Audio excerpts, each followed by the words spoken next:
कि अगले 5, 10 या 15 साल में आपके पास जो है कैसे दिखेगी जो है दुनिया। तो वो क्या करते हैं, इकोनॉमिस्ट को बुलवाते हैं, जो नॉवलिस्ट होते हैं उनको बुलाते हैं, ठीक है। इस तरह के लोग जो है बैठते हैं और वो अपना एक आइडिया देते हैं कि यार आज से 5 से 10 साल में कुछ इस तरह की दुनिया बन जाएगी। देखो उसकी परफेक्ट एग्जांपल, अभी मैंने आपको इंसेप्शन की एग्जांपल दी।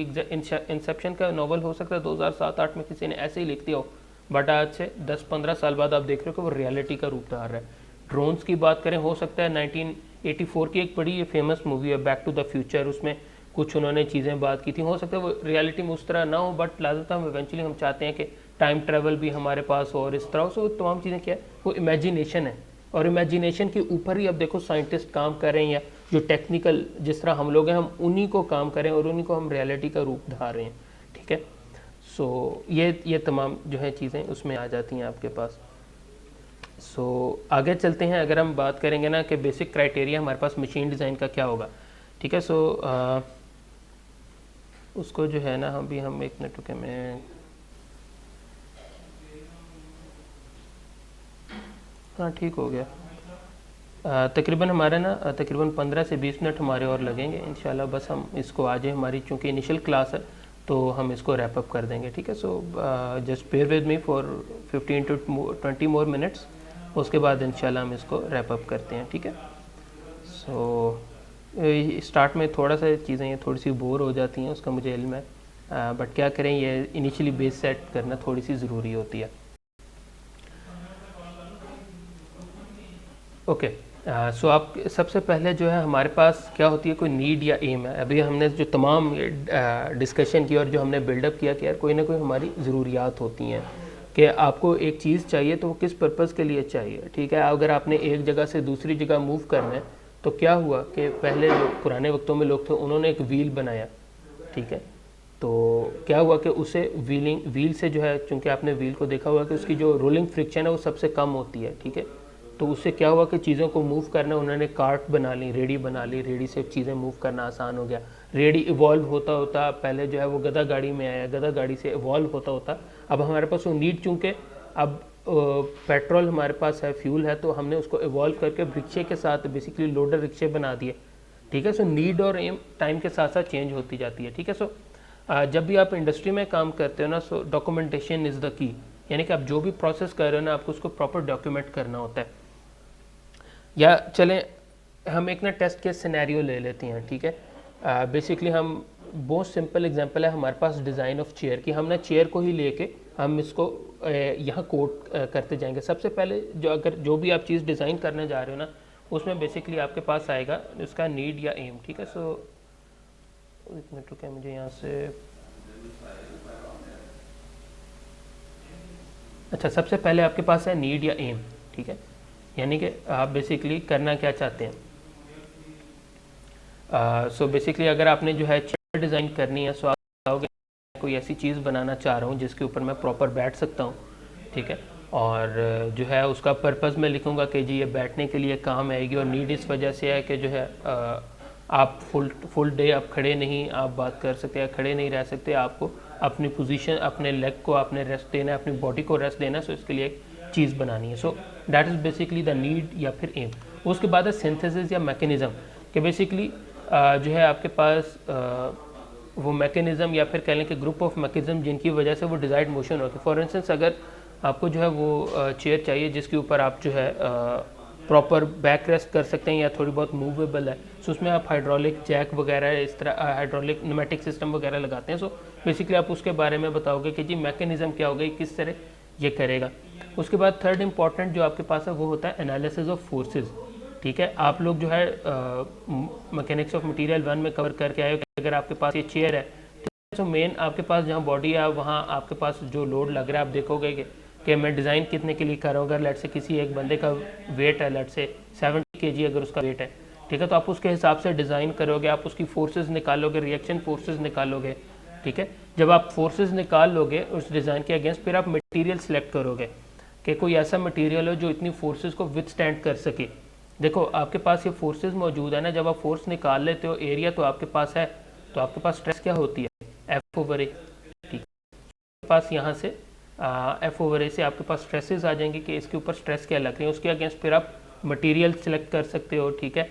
मटेरियल सिलेक्शन के अगेंस्ट फिर आप करके जो डिज़ाइन ऑफ एलिमेंट्स कर सकते हो कि हो सकता है कि आपने चेयर का डिज़ाइन ऐसे किया हो कि जहाँ अगर उसका जो आर्म रेस्ट आ रहा है, जहाँ बाजू रखते हैं, ठीक है, वहाँ हो सकता है स्ट्रेसेस ज़रा ज़्यादा लग रही हो तो आप उसका मटेरियल चेंज कर दो या उसका लेंथ वगैरह चेंज कर दो, ठीक है। क्योंकि देखो स्ट्रेस जो है वो फोर्स पर यूनिट एरिया है, आप फोर्सेस तो चेंज नहीं कर सकते, ठीक है। फोर्स तो आपने वही जो इनिशियली एक आप डिज़ाइन करोगे 70 kg या 80 kg के बंदे के लिए आपने बैठा के उसको देखना है। एरिया आप वेरी कर सकते हो, आप उसका area cross sectional area change कर दोगे तो स्ट्रेस भी चेंज हो जाएगी, तो इस तरह से आप कर सकते हो। उसके बाद जो है हमारे पास जो नेक्स्ट आ जाता है that is basically the modification, कि आप जो है कोई थोड़ी बहुत मॉडिफिकेशंस कर सकते हैं, या फिर अगर आप डिज़ाइन इंजीनियर के तौर पे काम कर रहे हैं तो आपके हायरार्की में जो भी आपके बॉस होंगे आप उनको दिखा सकते हो कि हमारे पास ये डिज़ाइन है, इसकी ये स्ट्रेसेस हैं, हम ये मटेरियल यूज़ करेंगे, ठीक है। फॉर इंस्टेंस आप जो है क्या कहते हैं कि यार हम जो है आर्मरेस्ट लेट से हम कार्बन फाइबर की बना देते हैं, ठीक है, बट आपके जो हायरार्की में देखते हैं वो सारे कहते हैं कि यार ये जो कार्बन फाइबर है ये तो बहुत एक्सपेंसिव पड़ सकता है, तो हम किसी अल्टरनेटिव मटेरियल के ऊपर चले जाएंगे। सो बेसिकली क्या है कि आपने जो है एग्री किया, जो पास्ट एक्सपीरियंस उनका था उन्होंने उससे देखा, नोट किया, या हो सकता है आपने एक मॉडल दिया, हो सकता है कि प्रीवियस में वो मटेरियल जो है फेल हुआ हो, ठीक है। सो बेसिकली ये तमाम चीज़ें जो है आपके पास मॉडिफिकेशन के अंदर आ जाती हैं। उसके बाद दोबारा आप जो है मटेरियल सिलेक्शन पे जाओगे, मॉडिफिकेशंस करके दोबारा फिर उसके बाद एक बनती है डिटेल ड्राइंग। डिटेल ड्राइंग में फिर हम कैड में भी हम देखेंगे कि आप कैसे डिफरेंट ड्राइंग्स बनाते हैं, और जब तक इसको ना टेक्निकल जो टर्म्स हैं इसको हम इसको शॉप ड्राइंग्स भी बोलते हैं, ठीक है। सो जब तक हमारी प्रॉपर शॉप ड्राइंग्स नहीं बन जाती, आपके पास जो है कह लें कि जब तक शॉप ड्राइंग्स नहीं बनती ना, आपके पास जो मैन्युफैक्चरिंग के अंदर नहीं जाती चीज़। उसके बाद लाजिम होता है प्रोडक्शन है, प्रोडक्शन में लाजिम होता है आपके पास वो चीज़ बन रही है एंड दैट्स इट, ठीक है। बिल्कुल इसी को कुछ और तरह से भी यहाँ आपके पास आइडेंटिफाई जो है हम करेंगे कि आपके पास मेरे ख्याल में बनस्पत इसके जो है डिज़ाइन प्रोसेस बेसिकली वही चीज़ है। बेसिकली पिछली जो मैंने स्लाइड थी वो शिगले से लिया था, ये जो डिज़ाइन प्रोसेस है नॉर्टन के अंदर ही उसने उसको यूँ वो मेंशन करता है कि आइडेंटिफिकेशन ऑफ नीड जो कि हमने देखा, उसके बाद आप उसकी बैकग्राउंड रिसर्च करोगे, गोल स्टेटमेंट अपना लिखोगे, ये तीनों चीज़ें जो हैं उसने डेफिनेशन में बैक एंड पे वहाँ मेंशन कर दिया था कि आप प्रॉपर इसका लिखोगे वो क्यों। उसके बाद आप टास्क स्पेसिफिकेशंस करोगे कि हमने कौन कौन से टास्क वगैरह इसमें हमने करने हैं और ये किस तरह से बनेगा। फिर सिंथेसिस एनालिसिस वगैरह, ठीक है, जो कि हमने फोर्सेस वगैरह जो निकालने वाला वो तमाम काम। फिर उसके बाद डिटेल डिज़ाइन बनेगा, यानी कि आप उसको जो है कंप्लीट इन ऑल रिस्पेक्ट आप पार्ट बाय पार्ट उसको देखोगे, और उसके बाद यानी कि उसकी शॉप ड्राइंग्स बनेगी, फिर उसका प्रोटोटाइप बनेगा, उस पर आप टेस्टिंग करते हो, अगर वो कामयाब हो जाता है फिर आप प्रोडक्शन के ऊपर जाते हो, ठीक है। सो यानी कि बेसिकली चार आपके पास मेन स्टेजेस हो गए कि डेफिनेशन है, प्रिलिमिनरी डिज़ाइन स्टेज है, फिर डिटेल डिज़ाइन है, फिर डॉक्यूमेंटेशन है। सो इस तरह हमारे पास ये प्रॉब्लम कंप्लीट होता है। उसके बाद बात कर लेते हैं कैड की। तो CAD basically computer aided design है कि आपके पास जो भी इमेजिनेशन थी आपने उसको रियलिटी का रूप आपने धारा। फॉर इंस्टेंस आप ड्राइंग में पढ़ के आए हो कि यार देर आर 3 मेन व्यूज़, ठीक है। सो उन 3 व्यूज़ के साथ साथ जो है आपके पास यहाँ एक आइसोमेट्रिक व्यू है, सो इसको हम यूज़ करते हैं जब आप सॉलिड वर्क्स में आओगे, बल्कि इनफैक्ट ऑटोकैड में भी आप जो मॉडल यूँ बना लेते हो, अगर आप उस पर मटीरियल की प्रॉपर्टीज़ अप्लाई कर दे तो आपको पता लग जाता है कि यार इसका सेंटर ऑफ मास किधर है, इसका मास कितना है, इसका मोमेंट ऑफ इनर्शिया कितना है, वो तमाम चीज़ें हम कैलकुलेट कर सकते हैं, ठीक है। सो इस वजह से कंप्यूटर एडेड डिज़ाइनिंग इस टाइम बहुत इंपॉर्टेंट है। इसी तरह एक और मशीन है, चलो मैं आप लोगों के लिए नॉलेज के लिए मैं यहाँ मेंशन कर देता हूँ।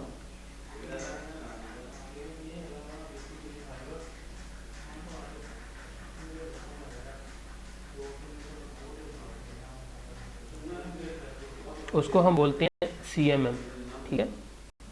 CMM stands for coordinate measuring machine. Coordinate measuring machine क्या करती है कि आपके पास कोई भी एक हैप्पैज़र्ड कोई भी ऑब्जेक्ट आ गया ना, तो क्या करेगा कि उसको जो है ना उसके हर एक पॉइंट पे, अगर से मेरे पास कोई भी जिगजैग किस्म का कोई भी ऑब्जेक्ट है, ठीक है, कुछ भी आप कर लो, ठीक है, वो क्या करेगा कि इसके हर एक पॉइंट पे कोऑर्डिनेट्स मेजर करता जाए, और उसको मेजर करने के बाद उसको जो है एग्जैक्टली कैड सॉफ्टवेयर के अंदर उसको ड्रॉ कर देगा कि ये पार्ट जो है ये कैड मॉडल में इसका कुछ इस तरह से बनेगा। फिर हम उसको आगे यूज़ कर सकते हैं लेट्स से 3D प्रिंटिंग में एंड व्हाट्सोएवर। सो हमारे पास जो कंप्यूटर एडेड इंजीनियरिंग की अगर हम बात करें ना, तो उसमें बहुत सारी चीज़ें आ जाती हैं। उसके अंदर आपके पास ड्राफ्टिंग एंड डिज़ाइन भी आ जाता है, जिसको जो है हमारा मेन फोकस भी होगा कैड 1 के अंदर। उसके बाद मॉडलिंग एंड एनालिसिस है, इसके लिए दो सॉफ्टवेयर हैं। हम या तो जब हम कैड 2 के अंदर जाएंगे ना तो वहाँ भी हम कवर करेंगे, आपके पास एक सॉफ्टवेयर आएगा, ये सब्जेक्ट आएगा फाइनाइट एलिमेंट एनालिसिस का, उसके अंदर आप एनसिस के ऊपर मॉडलिंग और एनालिसिस करेंगे, ठीक है। उसके बाद प्रोडक्शन प्लानिंग एंड कंट्रोल है, ये भी एक अलहदा से डोमेन है, ये भी एक अलहदा से एक सब्जेक्ट है कि आपने बेसिकली जो प्रोडक्शन करनी है आपने किस तरह से करनी है और ये सारा किस तरह चलेगा, ठीक है। अच्छा, आप में से कितनों को आइडिया है इस चीज़ का? ये एक मैंने चीज़ लिखी है असेंबली लाइन के नाम से, ठीक है। आप में से कितनों को आइडिया है असेंबली लाइन क्या चीज़ है?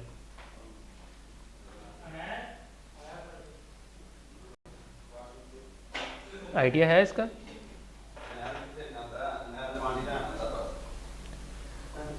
क्या क्या होती है असेंबली लाइन?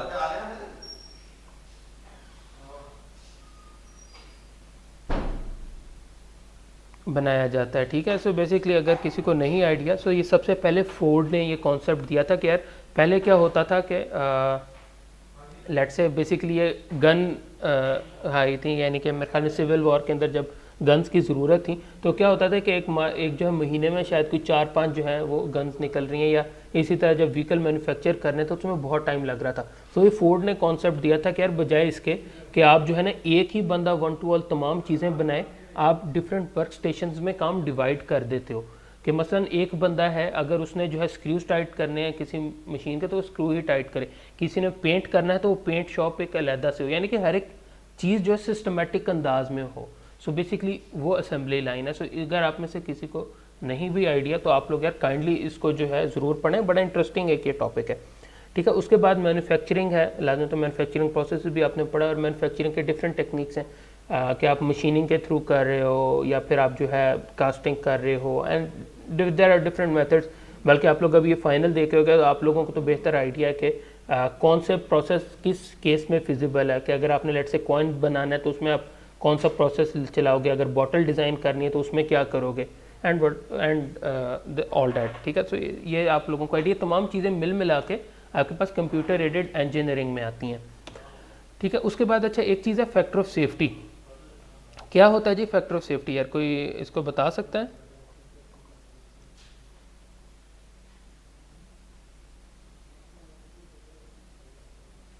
अच्छा चलो, आसान आसान अल्फाज में बात करते हैं, आसान भाषा में मुझे बताएं कि फैक्टर ऑफ सेफ्टी जो है क्या, उसका क्या मतलब है?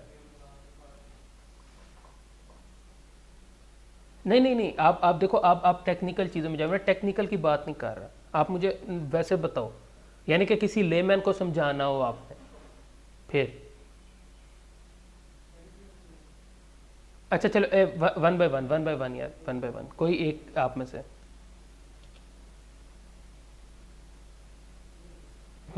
हाँ, कैरी ऑन कैरी ऑन।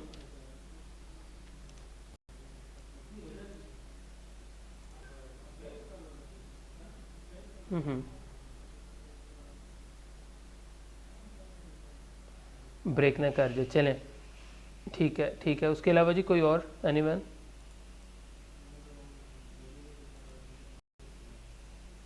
हम्म।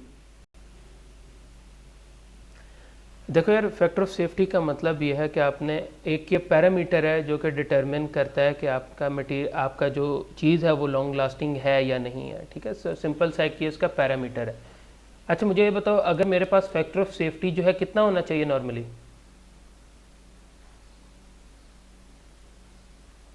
अच्छा चलो, मिनिमम मिनिमम एक्सेप्टेबल कितना है? अच्छा चलो, अगर फैक्टर ऑफ सेफ्टी 1 हो जाए तो इसका क्या मतलब है?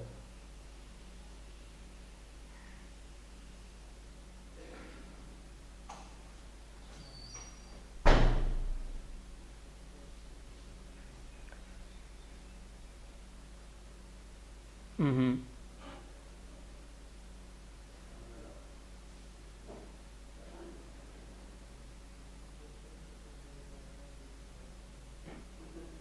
1 से ग्रेटर होनी चाहिए, ठीक है। अच्छा, अगर फैक्टर ऑफ सेफ्टी हमारा इक्वल टू 1 आ जाए तो इसका क्या मतलब होगा?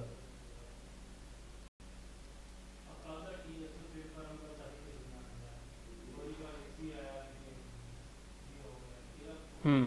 तो उससे क्या होगा? अगर यानी कि हाँ ठीक है, बेसिकली यार देखो जो फैक्टर ऑफ सेफ्टी 1 जब हम रखते हैं ना, फैक्टर ऑफ सेफ्टी 1 का मतलब यह है कि यार जैसे ही आपका थ्रेशोल्ड आपके पास अचीव होगा, ठीक है, तो आपके पास मटेरियल जो है वो ब्रेक डाउन कर जाएगा, यील्ड कर जाएगा, ठीक है। सो आप बेसिकली वो नहीं चाहते, ठीक है। सो हमेशा फैक्टर ऑफ सेफ्टी आपने ग्रेटर देन 1 रखना है। अगर factor of safety equal to 1 है ना, तो उसका नुकसान आपके पास क्या है कि अगर लेट से एक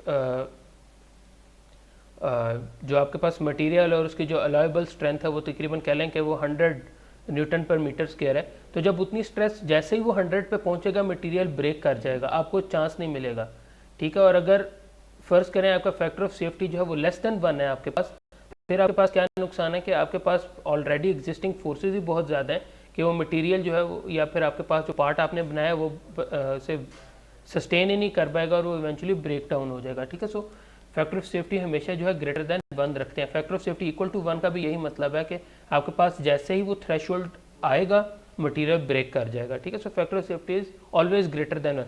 अगर हम लेमन टर्म्स में बात करते हैं तो आप इसको यार यूँ एक्सप्लेन कर सकते हो कि बेसिकली ये एक डायमेंशनलेस नंबर है या यूनिटलेस नंबर है कि बेसिकली आपके पास एक लिमिट है, ठीक है, स्ट्रेस की, यानी कि मैं कह देता हूँ कि वो 100 MPa पे है किसी मटेरियल की, ठीक है।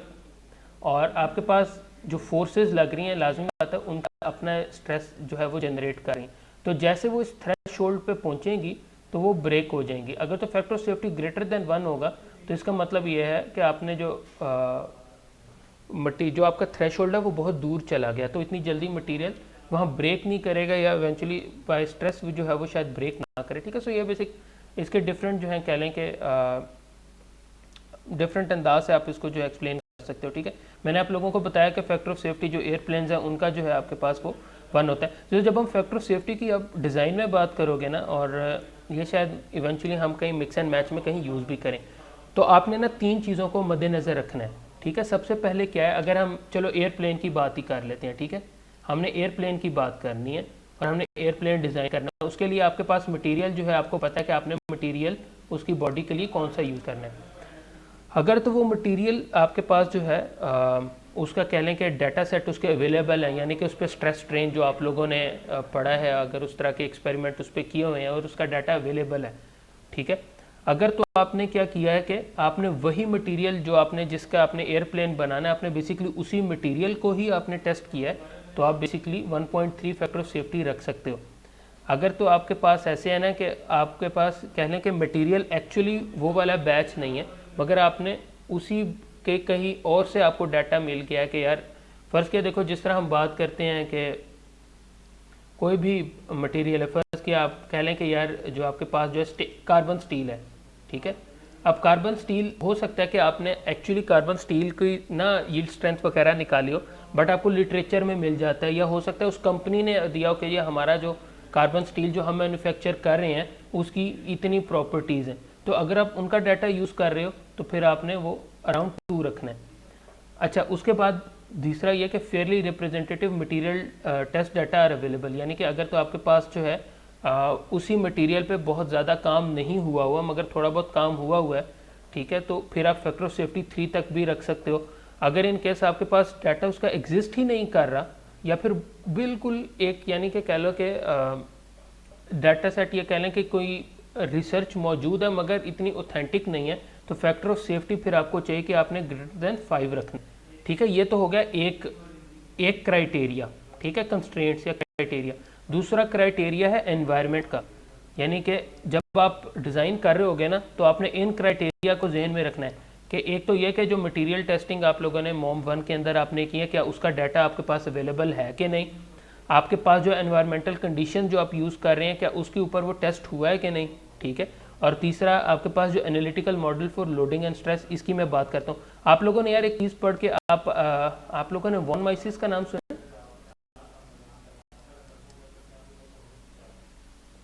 वॉन माइसिस को कवर किया आपने मोम 1 में? नहीं किया, चलें ठीक है, उसको छोड़ दें। आपको यील्ड स्ट्रेंथ तो पता है ना,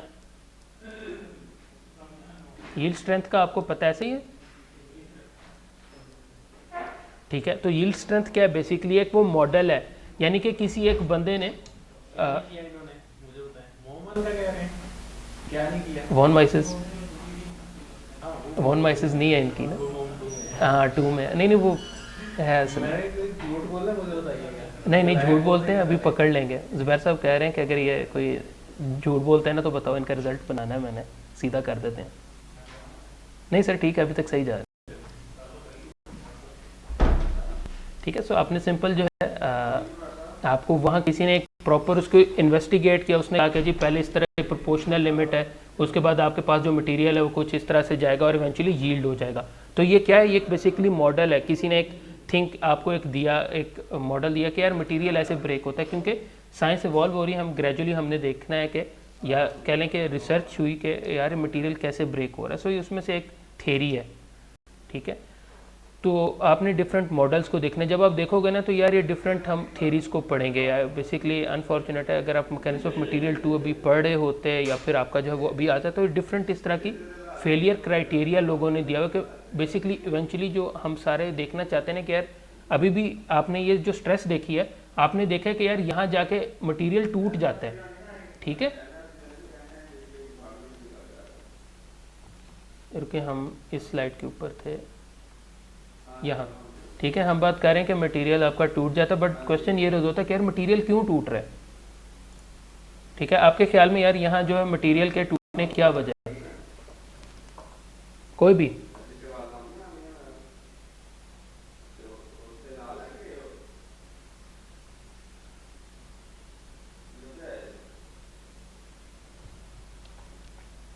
एनीवन यार आपके ख्याल में जो है मटेरियल वहाँ क्यों ब्रेक करेगा? आमिर आप बता सकते हो यार। स्ट्रेसेस ज़्यादा, चलो ठीक है, मान लिया स्ट्रेसेस ज़्यादा हो जाती हैं, बिल्कुल ठीक है। कोई और यार, कोई और इसमें ऐड कर सकता है? हाँ देखो, अब देखो बात ये, आप दोनों की बात को मैं इकट्ठा करूंगा। देखो आपने कहा कि यार स्ट्रेसेस ज़्यादा हो जाती हैं, परमानेंट डिफॉर्मेशन है। क्वेश्चन ये रोज होता है कि परमानेंट डिफॉर्मेशन क्यों और किस पॉइंट पे हो रही है, हमें कैसे पता लगेगा कि यार यहाँ जाके परमानेंट डिफॉर्मेशन हो जानी है। ठीक है, आपको एग्जैक्ट इंस्टेंट का कैसे पता लग सकता है? जी अहमद। अच्छा, अब देखो यही क्वेश्चन है ना कि यील्ड पॉइंट आपको कैसे पता लगेगा। ठीक है, स्ट्रेस देखो, स्ट्रेस और स्ट्रेन कभी भी इक्वल नहीं हो सकते। स्ट्रेन जो है आपके पास वो डिफरेंट चीज़ है, ठीक है, स्ट्रेस डिफरेंट चीज़ है, इक्वल नहीं हो सकते। बेसिकली ये जो ये हैं किसके इक्वल हो जाएंगे? नहीं यार एग्जैक्टली वो नहीं है। ठीक है, बेसिकली जो अभी तक ये जो कन्फ्यूजन है ना, यानी कि आप लोगों के शायद जहन में हो कि यार ये आखिर कैसे भाई हमें पता कैसे लगेगा, या आप यूँ समझ लो यार हम एडवांस में हम कैसे बता सकते हैं कि यार यहाँ मटेरियल अब फेल हो जाना है ताकि आप करेक्टिव एक्शन लें। फॉर इंस्टेंस देखो, अगर हमें ये ना पता लग सके कि यार मटेरियल ने इस पॉइंट पे जाके फेल हो जाना है, तो आपके पास ये जो मशीनरी है, आप मेंटेनेंस तो फिर वो रब की आस पे फिर आप चलाए ना कि यार बस ठीक है यार, जब टूटेगा तब देखेंगे। ठीक है, तो बेसिकली इसके लिए फिर डिफरेंट रिसर्चर्स काम किया था। ठीक है, तो हमारे पास डिफरेंट थेरीज एग्जिस्ट करती हैं कि यार मटेरियल के फेलियर हमने प्रिडिक्ट करना है कि मटेरियल कब जाके फेल होगा। ठीक है, तो उसमें से जो एक क्राइटेरिया ना कि वो आपके पास जो आप बात कर रहे हो ना कि जो यील्ड पॉइंट या वो यील्ड करेगा तो वो किस पॉइंट पे जाके करेगा। ठीक है, तो उसके लिए डिफरेंट थेरीज हैं। ठीक है, एक उसमें थेरी है वॉन माइसिस थेरी। ठीक है, एक और थेरी उसमें उसको हम बोलते हैं ट्रेस्का। ठीक है, ये डिफरेंट रिसर्चर हैं जिन्होंने इसके ऊपर काम किया। एक और कॉन्सेप्ट एक आपके पास आया था, जो कि आया था आपके पास, कह लें कि उसका नाम है मैक्सिमम शीयर स्ट्रेस थेरी, उसको हम बोलते हैं। ठीक है, कि आपके पास मैक्सिमम शीयर स्ट्रेस जो है अगर वो इक्वल हो जाता है ना, जो आपके पास सिग्मा वाई यानी कि यील्ड स्ट्रेंथ बाय 2 के इक्वल हो जाता है maximum shear stress in the body, तो आपका मटेरियल फेल कर जाएगा। सो इस तरह के डिफरेंट मॉडल्स हैं, एनालिटिकल मॉडल्स हैं। ठीक है, इसी तरह जब हम सिरेमिक्स की बात करते हैं तो उनके लिए डिफरेंट इस तरह की थेरीज हैं लोगों ने प्रेजेंट की हैं, वो प्रिडिक्ट करने के लिए कि यार मटेरियल कब फेल करेगा। क्योंकि जब आप इसे सिंपल स्पेसिमेन को आप डालते हो ना, आपके पास ग्राफ तो आ जाएगा, बट ग्राफ को इंटरप्रेट कैसे करना है या आपने वो प्रिडिक्ट कहाँ करना है कि यार ये यहाँ फेलियर क्यों जनरेट होगा, फेलियर यहाँ क्यों नहीं आ रहा, फर्ज किया फेलियर यहाँ क्यों नहीं आ रहा, इस पॉइंट पे ही क्यों आ रहा है। तो ये तमाम चीज़ें जो प्रिडिक्ट करने के लिए जो हैं, इनको हम बोलते हैं analytical models for loading and stress, जो कि आपके पास वॉन माइसिस है, ट्रेस्का है, मैक्सिमम शीयर स्ट्रेस थ्योरी है, ठीक है, ये इनसे हम प्रिडिक्ट करते हैं। ये आप मैकेनिक्स ऑफ मटेरियल 2 में इनको जाके एक्सटेंसिवली कवर करोगे, ठीक है। सो बेसिकली आपके पास ये 3 डिफरेंट क्राइटेरिया है, और जब हमने एयरप्लेन की बात करनी है ना, तो हमने इन तीनों क्राइटेरिया के अगेंस्ट उसका फैक्टर ऑफ सेफ्टी निकालना है। फॉर इंस्टेंस मैं बात कर लेता हूँ कि यार मैंने जो है ना एयरप्लेन बनाना है एल्यूमिनियम का, ठीक है, एल्यूमिनियम का बनाना था, मैंने एक्चुअल उसकी टेस्टिंग नहीं की, बट मेरे मैन्युफैक्चरर ने जो मुझे डाटा दिया ना, मैंने उसके मुताबिक इसको सेट कर लिया, ठीक है। इसका मैं कलर चेंज कर देता हूँ पॉइंटर का, अपने इंक कलर कर देते हैं ग्रीन, ठीक है। सो मैंने कहा जी मेरे केस में फैक्टर ऑफ सेफ्टी हो गया 2। उसके बाद मैंने एनवायरमेंटल कंडीशंस में देखा, एनवायरमेंटल कंडीशन अगर तो आइडेंटिकल है टेस्ट मटेरियल कंडीशन से, तो फैक्टर ऑफ सेफ्टी 1.3 रख सकते हैं। बट आपको पता है लेबॉर्ट्री में नॉर्मली टेम्परेचर होता है 26-27 डिग्री सेल्सियस, बट आउटसाइड हो सकता है यार आपको 50 डिग्री भी देखने को मिले, ठीक है। तो आप क्या करोगे कि एसेंशियली रूम एम्बिएंट एनवायरनमेंट अगर 35 तक हो, मॉडरेट कर लो 40 तक, अगर तो 50 या 50 से ज़्यादा है तो आप 5+ पे जाओ, ठीक है। ये एक फैक्टर है। अच्छा, उसके बाद जो है आपके पास जो models have been tested against experiments, अगर आपने जो है उसको टेस्ट किया है, ठीक है, तो फिर जो है आप कह लें कि यानी कि बेसिकली उसके कहने का मतलब ये जो मैंने आपको 3 थेरीज बताई है ना, ये अगर तो आपने इनको जो है आपने टेस्ट किया, एक्सपेरिमेंटल रिजल्ट से वेरीफाई किया कि आपकी ये थेरी जो है एक्चुअली आपको जो है एक्सपेरिमेंटली भी आपको यही मिल रहा है, यानी कि जब आप ये स्ट्रेस डायग्राम बना रहे थे और वो फर्स्ट किया वॉन माइसिस थ्योरी जो कि मोस्ट कॉमनली यूज्ड है, अगर उसके मुताबिक ही ब्रेक डाउन लेट से अगर वो प्रिडिक्ट कर रहा था आपके पास वॉन माइसिस के वो लेट से इस पॉइंट पर जाके प्रिडिक्ट जो है ब्रेक डाउन होगा, और इवेंचुअली मॉडल आपका यहाँ जाके ही ब्रेक डाउन हो रहा है, तो इसका मतलब है कि आपके पास जो आपने जो है इसको मॉडल को टेस्ट कर दिया अगेंस्ट एक्सपेरिमेंट्स, ठीक है।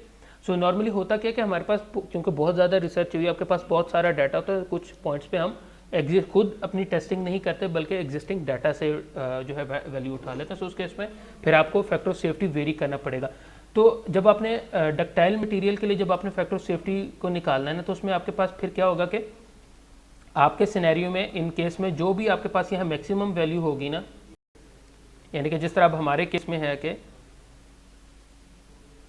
मैक्सिमम ऑफ 1.3, 5 और 2, तो आपके ख्याल में अब हम यहाँ से फैक्टर ऑफ सेफ्टी कितना लेके हम डिज़ाइन करेंगे अपने एयरप्लेन को इस केस में?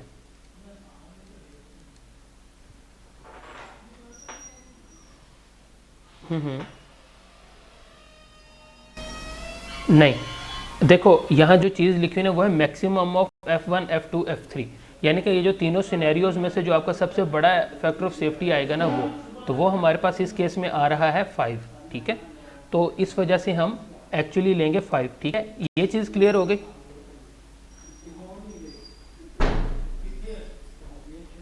अच्छा, जो आप लोगों के जहन में कन्फ्यूजन आएगी ना, कन्फ्यूजन यहाँ आ रही होगी कि मैंने आप लोगों को कहा था कि हम नॉर्मली जेट्स के लिए जो फैक्टर ऑफ सेफ्टी है वो 1.3 या 1.4 पे रख के डिज़ाइन करते हैं, ठीक है, 1.4 या 1.5 होता है, ठीक है।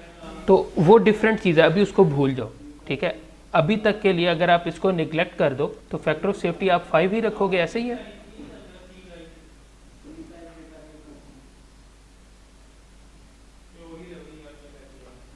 ठीक है। सो बेसिकली यानी कि जो तीनों सिनेरियोज में से जो मैक्सिमम फैक्टर ऑफ सेफ्टी आपका होगा आप वो रखोगे।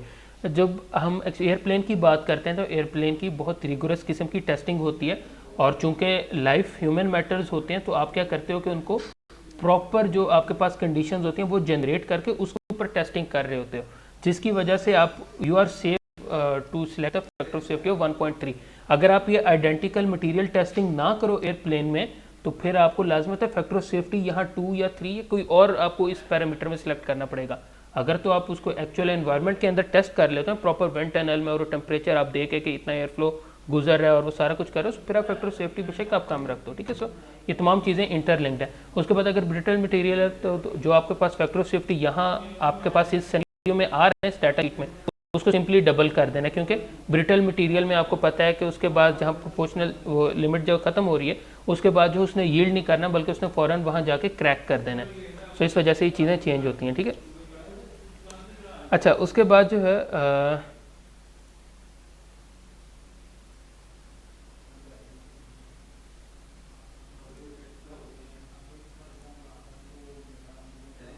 ये तो खैर फैक्टर ऑफ सेफ्टी के बारे में जो है कुछ चीज़ें हो गई हैं, ठीक है। सो अच्छा चलो, उसके बाद यार एक मिनट रुक जाए। ये देख रहे हो मैंने वो जो फेलियर थ्योरी से उनको मैंने यहाँ कवर किया, मैं इसको आप चूँकि आपके कोर्स में नहीं है, मैं चाहूँगा कि आपको ना बिल्कुल थोड़ा सा हल्का सा मैं गाइड कर दूँ इसमें, ठीक है। तो बल्कि यार ये आप लोगों के लिए ना ज़्यादा हो जाएगा, चलो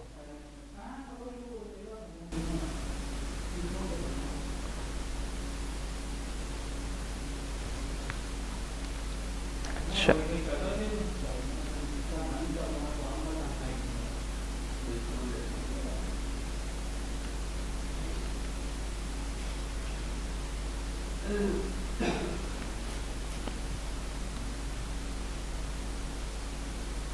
अच्छा चलें, एनीवेज ऐसे है कि जो है ना हम अगले 15 मिनट तक कंटिन्यू करते हैं, ठीक है। और 15 मिनट में हमने जितना कर लिया, हम 15 मिनट में मैं बस इसको रैप अप करता हूँ, क्योंकि ये कुछ चीज़ें हैं जो कि आप लोगों के कोर्स से नहीं है। जो 15 मिनट में हम जितना कर लिए ना, हम आज का लेक्चर वहाँ ख़त्म कर देंगे, ठीक है। सो 15 मिनट जो है मुझे आप लोगों की 100% अब यहाँ कंसंट्रेशन चाहिए होगी, ठीक है। सो मेरी आप लोगों से ये रिक्वेस्ट है कि 15 मिनट फुल ऑन अटेंटिव रहें इस पर। 15 मिनट में जितना हम लोगों ने कर लिया वो करके तो हम आज का लेक्चर रैप अप कर देंगे, ठीक है। ओके चलें, ठीक है। At least one guy is listening to me, that is a positive sign. अच्छा, प्रिंसिपल स्ट्रेसेस क्या होती हैं? प्रिंसिपल स्ट्रेसेस यार बेसिकली ये भी आप लोगों ने ना मोम 1 में नहीं पढ़ा, मैं इसका ना आपको बेसिक कॉन्सेप्ट देता हूँ और मैं बेसिकली अब इसके ऊपर नहीं चल रहूँगा, मैं आपको सिंपल यहाँ थ्योरेटिकली मैं आपको बता देता हूँ। बेसिकली होता क्या है कि यार आपके पास अब ये 3D बॉडी है ना, तो इसमें डिफरेंट फोर्सेस लग रही हैं। देखो एक्स डायरेक्शन में भी फोर्सेस लग रही हैं। अच्छा मुझे ये बताओ, नॉर्मल फोर्सेस क्या होती हैं और शेयर फोर्सेस कौन सी होती हैं? आपको कैसे पता लगता है?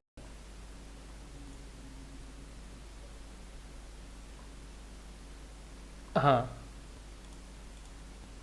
पैरेलल लगती हैं, बिल्कुल सही, बिल्कुल सही, एक्सीलेंट, ठीक है। सो यहाँ देखो, अब आप ये देख रहे हो कि अगर आपके पास एक 3D बॉडी है, या फिर फर्ज करो कि ये ना एक आपके पास एक लार्ज कोई पार्ट, कोई मशीन कंपोनेंट है, मैंने उसका एक बिल्कुल स्मॉल सा पार्ट लिया, तो उसमें आप देख रहे हो कि उसमें एक्स में भी फोर्सेस लग रही हैं। तो यानी कि जो उसका फेस है, जिस फेस को मैं भी हाईलाइट कर रहा हूँ, दिस वन,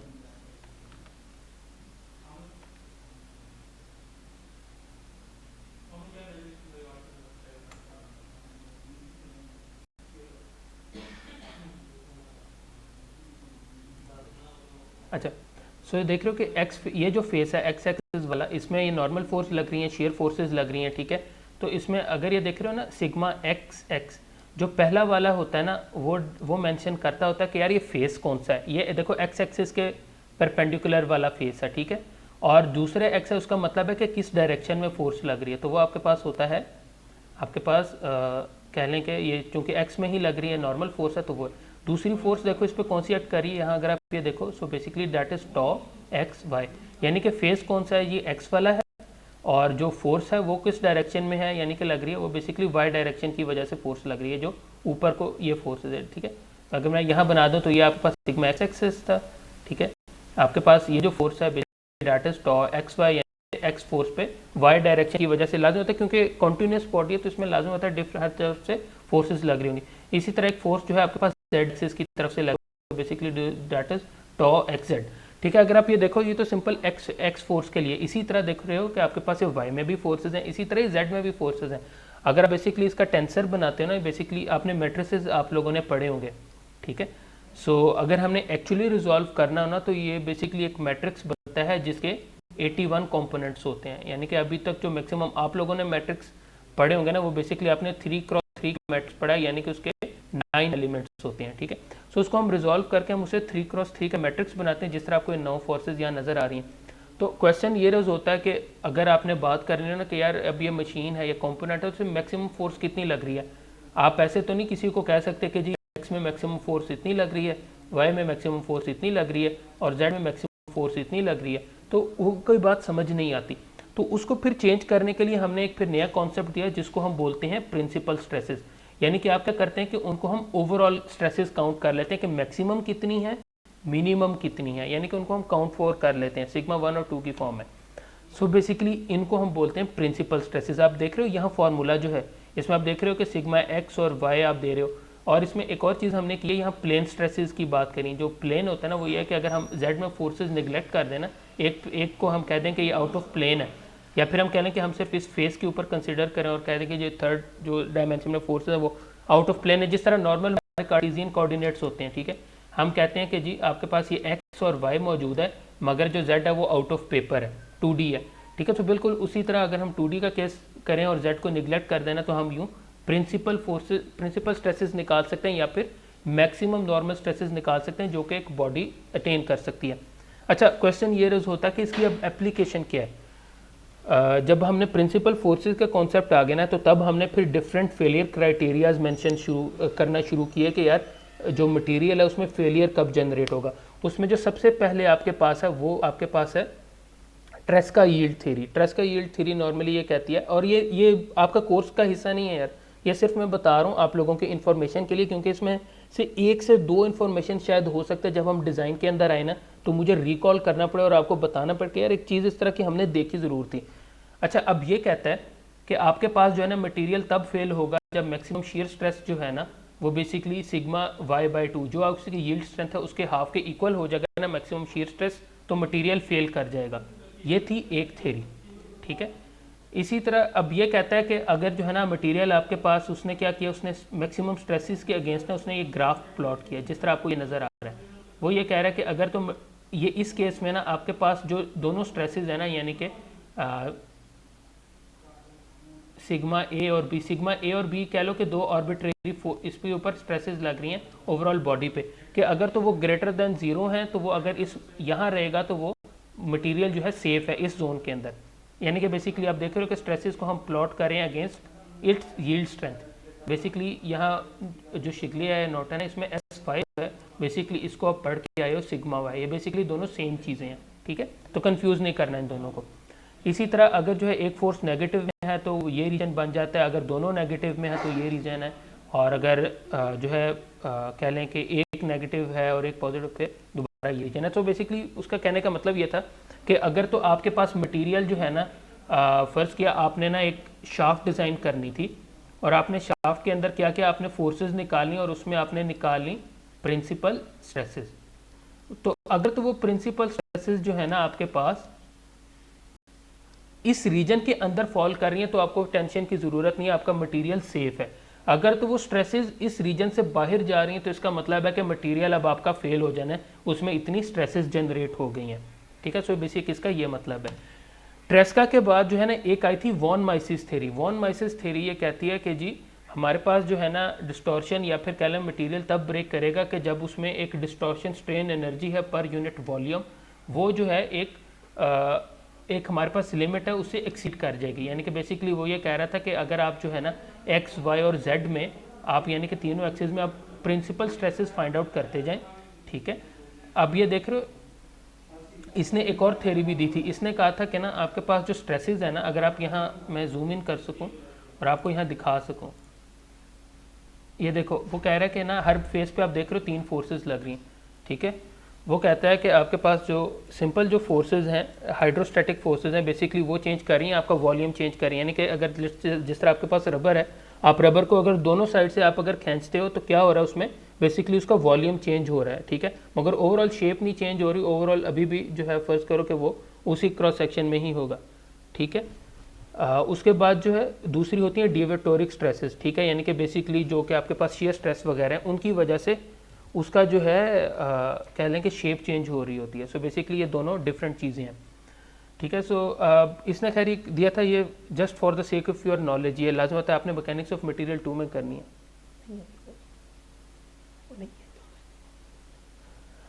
उसके बाद जो है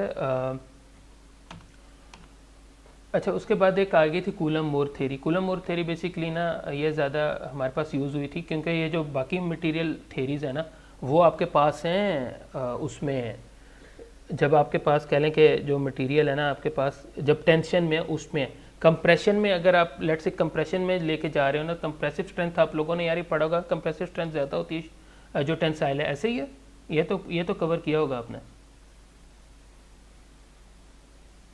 ठीक है, सो कंप्रेसिव में जो है क्या होता क्या कि यार आपके पास जो पॉकेट्स दरमियान में होती हैं, जो गैप्स होती हैं बेसिकली वो कवर हो जाती हैं, ठीक है, जिसकी वजह से जो है मटेरियल ब्रेक जो है वो ज़्यादा लॉन्गर अरसे के बाद करता है। बेसिकली एक ये जो कॉन्सेप्ट है ना, बेसिकली आप लोग ये मैकेनिक्स ऑफ मटेरियल 2 में ना एक चीज़ पढ़ोगे, मोर सर्कल इसको हम बोलते हैं, ठीक है, ये आपके मोम 1 में पार्ट नहीं है। सो मोर सर्कल में हम बना के ना हम बेसिकली इसमें इजीली फाइंड आउट कर सकते हैं मैक्सिमम स्ट्रेस क्या है।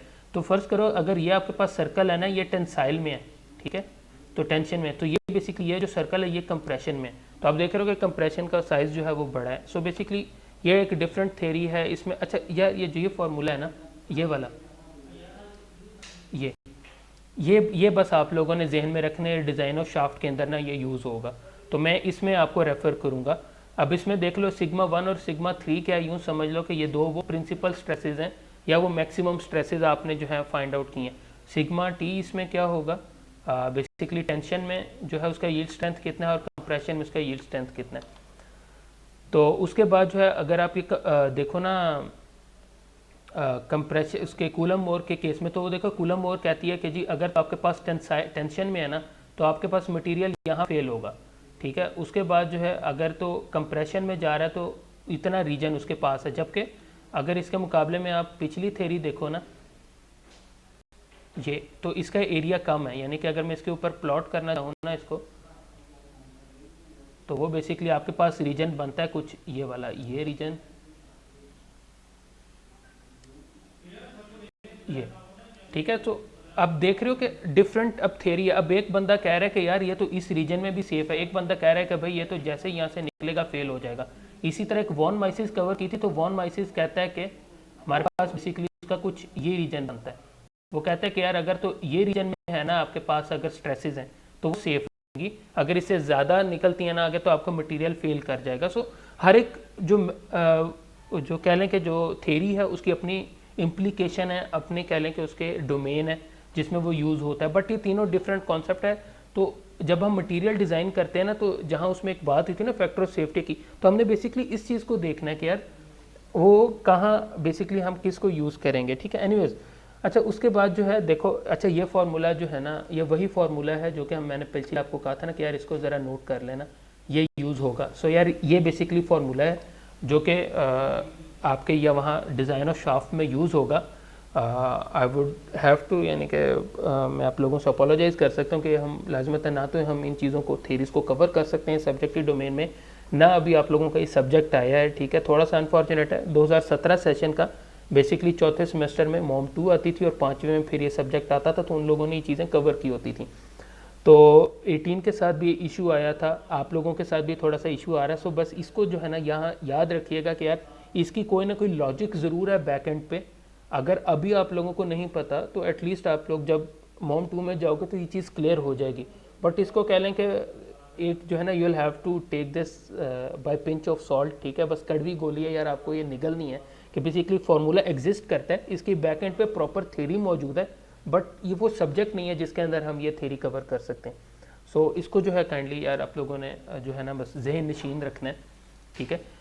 बाकी जो है अगर डक्टाइल मटेरियल पे हम वर्किंग कर रहे हैं तो हम उसकी यील्ड स्ट्रेंथ के ऊपर डिज़ाइन कर रहे होते हैं, अगर मटेरियल तो उसकी अल्टीमेट स्ट्रेंथ है, बेसिकली वो दोनों एक ही चीज़ बन जाती हैं। उसके बाद जो है ये आप इन चीज़ों को हम निगलेक्ट कर देते हैं, ठीक है। उसके बाद ये कूलम मोर थ्योरी है, ठीक है, शायद आई डोंट बिलीव इसका फार्मूला यूज़ होता है। अच्छा उसके बाद जो है अब ये ब्रिटल मटेरियल के लिए देख रहे हो, अब ये ट्रेस्का थ्योरी है। ट्रेस्का अगर आप याद करो जो हमारे पास डक्टाइल मटेरियल के लिए था, उसके लिए रीजन कुछ बना रहा था ऐसे, ठीक है, जो कि मैं आपको आपकी स्क्रीन पे आपको नज़र आ रहा होगा। यहाँ वो रीजन थोड़ा सा डिफरेंट है, ठीक है। तो यहाँ डिफरेंट फेलियर क्राइटेरिया है। इसी तरह ब्रिटल मटेरियल्स के लिए एक ब्रिटल कूलम मोर है, एक मॉडिफाइड मोर थ्योरी है, ठीक है। अब हम आ जाते हैं फाइनल चीज़ पर, ठीक है। आई एम ग्लैड के जो है ये आखिरी जो चीज़ मैं आज कवर करना चाह रहा था हम उसके ऊपर आ गए हैं। अच्छा अब अगर इन केस आप डिज़ाइन इंजीनियर हो और आपके पास जो है ना सिनेरियो आ जाता है कि यार आपने ना अब फेलियर क्राइटेरिया चूज़ करना है, या फ़र्ज़ करो अभी मैंने ये जो तमाम आपको नाम बताए ना, शायद आपको नाम उस तरह जहन में ना हो, बट आपको थोड़ा बहुत आपको पता ज़रूर होगा कि यार ये थेरीज़ कुछ हैं एग्जिस्ट करती हैं जिन्होंने प्रिडिक्ट किया कि यार मटीरियल कब फेल करेगा। अब क्वेश्चन ये रेज होता है कि यार आपने इनमें से कौन सा चूज़ करना है, क्योंकि अगर आप देखो तो तीनों का क्राइटेरिया डिफरेंट है। मसलन एक यहाँ मैंने डक्टाइल मटेरियल के केस में ही बात करूँ, तो यहाँ आप देख रहे हो कि जो अब इस ये जो मटेरियल है जो यहाँ मैं हाईलाइट कर रहा हूँ, इसके मुताबिक अगर इस पॉइंट पे मटेरियल होगा तो वो फेल है। जबकि दूसरा, अगर वॉन माइसिस की बात करें, दूसरी थ्योरी की बात करता हूँ तो वो कह रहा है इसमें वो एग्जिस्ट करेगा। तीसरी थ्योरी कह रही है कि वो तो यहाँ तक भी एग्जिस्ट करेगा, मगर इन दोनों के अगेंस्ट ये वाला मटेरियल फेल हो जाएगा, यानी कि वहाँ ब्रेक अकर हो जाएगा। सो बेसिकली एक क्या कॉन्सेप्ट यूज होता है कंजर्वेटिव अप्रोच का। आप में से कोई बता सकता है कि बेसिकली कंजर्वेटिव या फिर कंजर्वेटिव अप्रोच आप किस चीज़ को कहोगे? बेसिकली कंजर्वेटिव होता क्या है? चलो इसको ऐसे बात कर लेते हैं।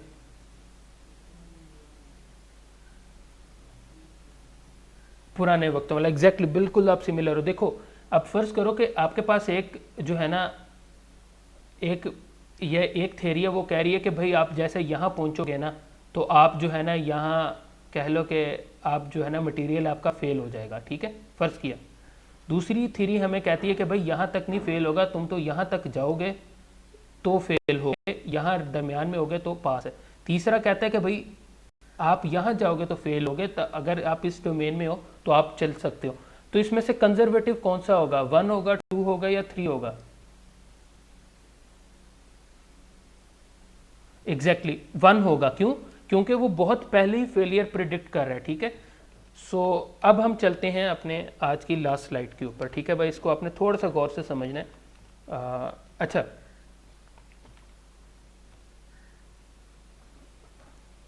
अच्छा, देखो अब हमारे पास दो डिफरेंट सिनेरियो। सबसे पहले तो आपने देखना है कि यार आपने जो मटेरियल जिससे आपने डिज़ाइनिंग करनी है, यानी कि अगर आप कैड सॉफ्टवेयर पे भी बैठे हो या आप प्रॉपर डिज़ाइन, अगर आप R&D में हो और आप प्रॉपर उसको डिज़ाइन करने जा रहे हो, तो आप देखोगे कि यार आपके पास जो मटेरियल जिससे आपने ये चीज़ बनानी है, क्या वो डक्टाइल है या ब्रिटल है, सबसे पहली चीज़, ठीक है। उसके बाद जो है आपने कह लो कि अगर वो डक्टाइल है या ब्रिटल है, आपने वो देख लिया, ठीक है। उसके बाद एक ये बेसिकली कह लें कि उसका क्राइटेरिया होता है स्ट्रेन का, ठीक है। उसके साथ आपने देख लिया कि अगर तो वो ग्रेटर देन 005 आपके पास है, ठीक है, तो फिर आप आगे यहाँ, फिर आपने यहाँ देखना है कि क्या उसकी कंप्रेसिव और जो टेंसाइल स्ट्रेंथ है वो बराबर है कि नहीं।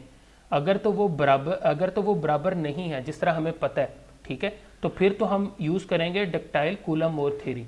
बट जो हमारे पास एग्जिस्टिंग थ्योरीज है ना, वॉन माइसिस जैसे मैंने आपको नाम बताया, मैं दोबारा लिख देता हूँ, एक मैंने आपको बताया ट्रेस्का है, तो ये लोग ना कंप्रेशन में कंसीडर ही नहीं करते। ये समझते हैं कि भाई कंप्रेशन में हो, टेंशन में हो, आपके पास मटेरियल एक तरह से एग्जिस्ट करेगा। अगर तो आप समझते हो कि यार आपने इस एजम्पशन को लेके चलना है कि कंप्रेशन में और यील्ड के अंदर वो सेम है, तो फिर आपके पास जो है यहाँ दोबारा बॉक्स आ गया। अब आपसे पूछा जा रहा है कि यार आपने कंजर्वेटिव अप्रोच लेके चलनी है या फिर आपने नॉन कंजर्वेटिव लेके चलनी है। अगर तो कंजर्वेटिव अप्रोच लेके चलोगे तो फिर आप मैक्सिमम शेयर स्ट्रेस थ्योरी के ऊपर लेके जाओगे। अगर तो आप कंजर्वेटिव नहीं लेके जानी तो आप डिस्टॉर्शन एनर्जी थ्योरी या फिर जिसको मैंने अभी यहाँ लिखा था वॉन माइसिस, ठीक है, ये वॉन माइसिस है और ये मैक्सिमम शेयर स्ट्रेस थ्योरी जो है ये बेसिकली कह लो कि ये ट्रेस्का है, ठीक है, तो आप उसके ऊपर चले जाओगे। अगर तो आपके पास जो है कहने के वो ब्रिटल है, ब्रिटल में फिर आपने देखना है कि ब्रिटल में अगर आपने कंजर्वेटिव अप्रोच रखनी है तो आप ब्रिटल कूलम मोर थ्योरी पे जाओगे, अगर आपने नहीं रखनी तो मॉडिफाइड मोर थ्योरी पे रखनी है। अच्छा, अब बेसिकली इस सारी हमारी जो डिस्कशन है उसका हासिल क्या है, ठीक है। बस ये मुझे पता है मैं टाइम से 3 मिनट ऊपर हो गया हूँ, 2 मिनट में बस इसको रैप अप करते हैं, ठीक है। क्वेश्चन ये रोज होता है कि आपको यहाँ इस्टेब्लिश हो जाएगा कि वॉन माइसिस हमने थ्योरी लेके चलनी है, ट्रेस्का लेके चलनी है, इसका इम्पैक्ट कहाँ पड़ेगा, ठीक है, ये बहुत बड़ा सवाल है। क्या ख्याल है, ऐसे ही है?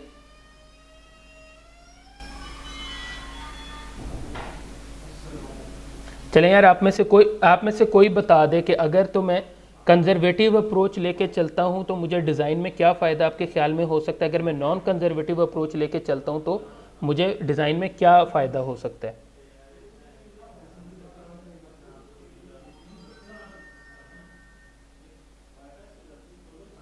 फेलियर से पहले बच जाएंगे, गुड, ठीक है। अब अच्छा, अब उसको अगर हम प्रैक्टिकली बात करें ना तो ये क्यों हम कर रहे हैं, यानी कि पूरी ये जो डिस्कशन है और ये मैंने जो मंजन पिछले आधे घंटे से बेचने की कोशिश की है उसका फ़ायदा क्या था बेसिकली, ठीक है, उस पर आ जाते हैं। देखें, हम दोबारा जो है ना हम आ गए हैं इस स्लाइड के ऊपर, ठीक है, जहाँ से मैंने ये बात शुरू की थी। अब फर्ज करो कि अगर तो आप कंजर्वेटिव अप्रोच लेके चल रहे हो, ठीक है, तो इसका मतलब है कि आप जो फैक्टर ऑफ सेफ्टी आप कम भी रखोगे तो यार आपका डिज़ाइन सेफ होगा, ऐसे ही है,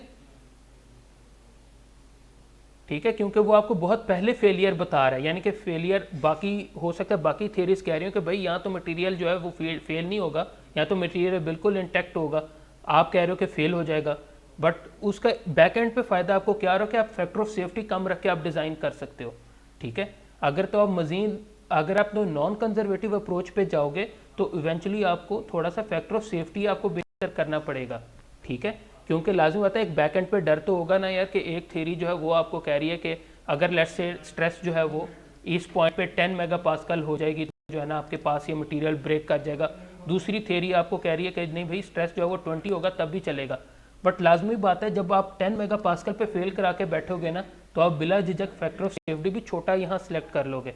अगर फैक्टर ऑफ सेफ्टी आपके पास आप कहते हो ना कि मैंने 20 लेके चलना है तो लाजमी बात है आप बैक एंड पे सोचोगे कि यार नहीं फैक्टर ऑफ सेफ्टी अब 1.3 ना लेके चलूँ, क्या पता वो दूसरी थ्योरी सही निकल आए, मैं फैक्टर ऑफ सेफ्टी थोड़ा सा नीचे ले जाता हूँ, 2 कर लेता हूँ या फिर 2.5 कर लेता हूँ या 3 कर लेता हूँ, ठीक है। सो बेसिकली आपका थॉट प्रोसेस चेंज होगा, क्या ख्याल है, ऐसे ही है।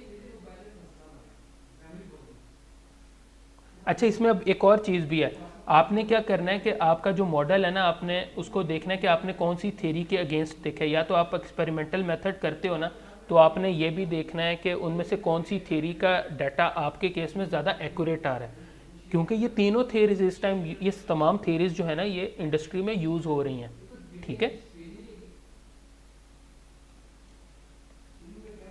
अब देखो चलो मैं आप लोगों को ना लेक्चर का मैं ना आज यहाँ बस ये बिल्कुल एंड करने जा रहा हूँ, मैं आप लोगों को सिंपल एक चीज़ और चलो आपको दिखाता हूँ, ये ब्राउज़र नज़र आ रहा है आपको, ऐसे ही है,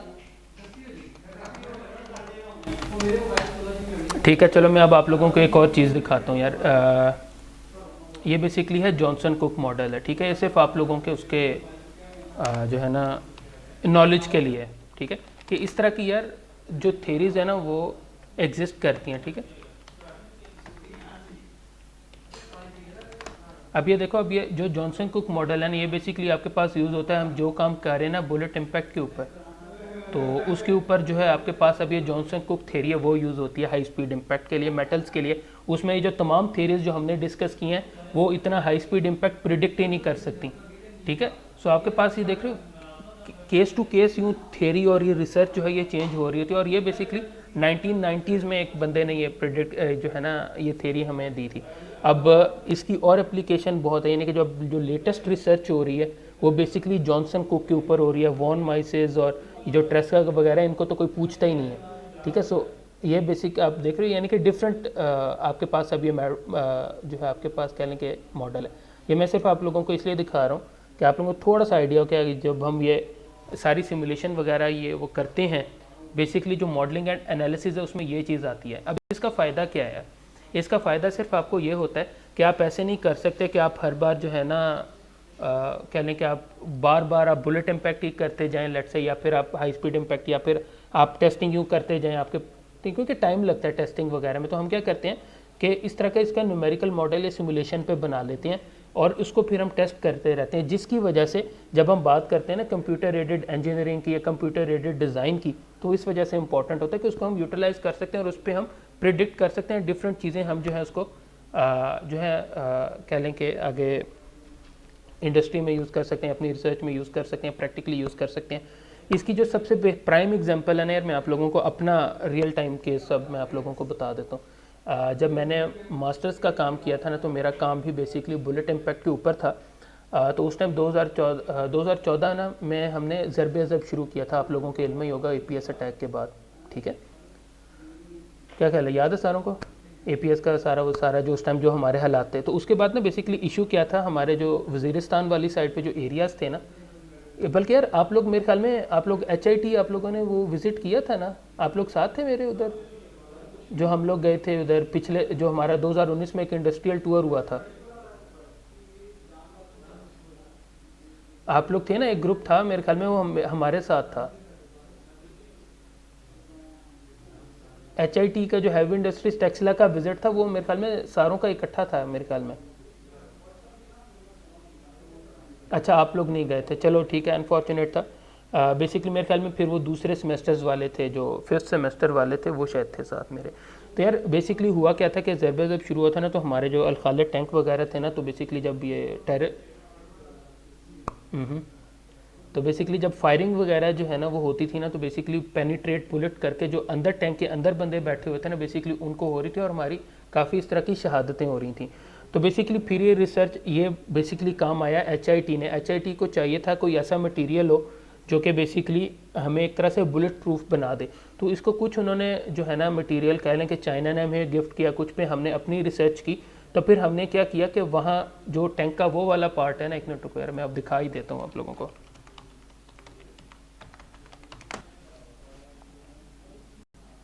टैंक का जो टॉप वाला पार्ट है उसको रुको यार, यहाँ अल ज़रा टैंक खोल लेते हैं, अल खालिद के।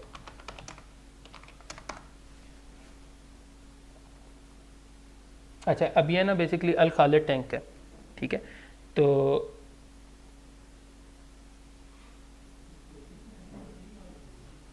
चले मैं ये ज़्यादा बेहतर, इससे मैं आपको दिखा देता हूँ। बेसिकली उसमें हो क्या रहा था कि ना जब फायरिंग कर रहे थे ना, तो आपके पास जो यहाँ बंदे बैठे हैं ना, जो ये गनमैन बैठा है, ठीक है, फॉर इंस्टेंस यहाँ है, या फिर ये बंदा जो कैप्टन है, या फिर यहाँ करके ना इनको वो लोग टारगेट कर रहे थे। तो अब जो लोग गए थे HIT, उन लोगों को जो है वो मैं दिखा भी सकता था, उन लोगों के जहन में होगा कि उन्होंने क्या किया था कि फिर हमने ना चूँकि मेरा मास्टर्स है बेसिकली नेस्ट के साथ, तो हमारा उनके साथ प्रोजेक्ट ये चल रहे थे, तो हमने बुलेट इम्पैक्ट के ऊपर हमने डिफरेंट मटेरियल्स के ऊपर काम किया था। उसमें सेरामिक्स भी थे उनमें, और कुछ आयरन भी, एनहेंस्ड मटेरियल भी उसको हम बोलते हैं, वो भी कुछ थे। सो उसके ऊपर हमने टेस्टिंग की थी। फिर देखा कि यार ये बुलेट के जो है ना जो सिमुलेशन यानी कि जो सॉफ्टवेयर मैंने भी आपको एक दिखाया ना वीडियो, यानी कि सिमुलेशन बेस्ड है। सिमुलेशन में हमने देखा कंप्यूटर के ऊपर कि यार अगर तो ये मटेरियल की इतनी थिकनेस हम कर दें तो आपके पास जो बुलेट है वो पेनिट्रेट नहीं करेगी, वो बुलेट जो है बाउंस बैक हो जाएगी, या ये मटेरियल टूट जाएगा मगर इतनी थिकनेस से आगे जो है मटेरियल पास नहीं होने देगा। लेट से फ़र्ज़ किया मेरे पास सेरामिक है, अगर मैं सेरामिक की यहाँ प्लेट लगा दूँ जो कि 10 mm की है, तो अगर मेरी बैक एंड पे थिकनेस भी ये मेटल की 10 mm हो जाए ना, तो बुलेट जो है ना वो इसको ये जो सरफेस है ना आपके पास टैंक की, इसको पास नहीं कर सकती, भले आप उसे 900 मीटर पर सेकंड की वेलोसिटी से फायर करें। यानी कि बेसिकली जो आपके पास आर्टिलरी वाली बड़ी गनें होती हैं ना, जो एंटी एयरक्राफ्ट गन्स होती हैं, मैं उनकी बात कर रहा हूँ, उनकी स्पीड इतनी होती है। जो नॉर्मल पिस्टल है उसकी तो मेरे ख्याल में हार्डली 100-200 मीटर पर सेकंड होती है, ठीक है। तो बेसिकली क्या था यार, ये बैक एंड पे रिसर्च थी हमारी, हमने रिसर्च की, कैट सॉफ्टवेयर को यूज़ किया। देखो मशीन डिज़ाइन, अब टैंक भी बेसिकली मशीन है, उसका कंपोनेंट है, हमने उसको डिज़ाइन किया, हमने उसको डिफरेंट सिनेरियोज में कंप्यूटर के अंदर ले गए, मॉडल लेके जाके हमने किया, ठीक है। तो उसका फ़ायदा क्या हुआ कि हमें बार बार बुलेट्स फायर करके टैंक के ऊपर फायर करके हमें नहीं करना पड़ा कि भाई अच्छा ये अब थिकनेस सही है तो बा इसको चलाओ।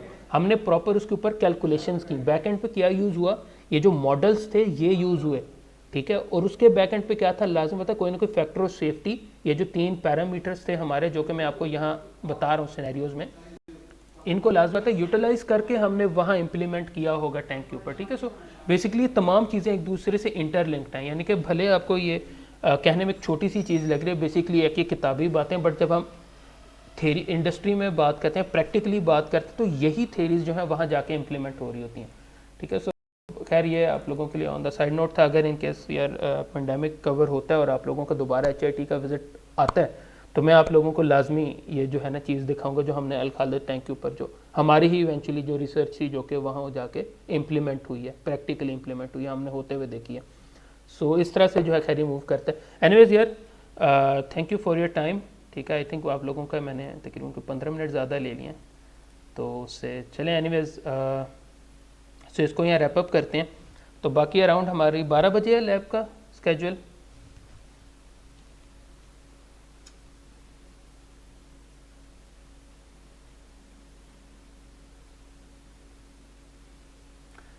चलें ठीक है, फिर ऐसे करते हैं कि जो लैब का हमारा ऑफिशियल टाइम है हम उस पर फिर इसको ज्वाइन करेंगे। लैब का भी आप में से यह है कि यार जिनके पास ऑटो कैड है, आप लोग ऑटो कैड साथ ओपन कर लेना, और साथ साथ जो चीज़ें मैं आपको बता रहा हूँ आप लोग प्रैक्टिस करना। बेसिकली आज का जो सेशन है वो इंटरेक्टिव सेशन ही होगा, सॉर्ट ऑफ ज़रा ज़्यादा, यानी कि उसमें आपको सॉर्ट ऑफ बेसिक्स ही आपको बताऊँगा कि ऑटो कैड के डिफरेंट जो पार्ट्स हैं, या फिर कह लें कि जो कमांड्स कहाँ से मिली हैं, क्या करने।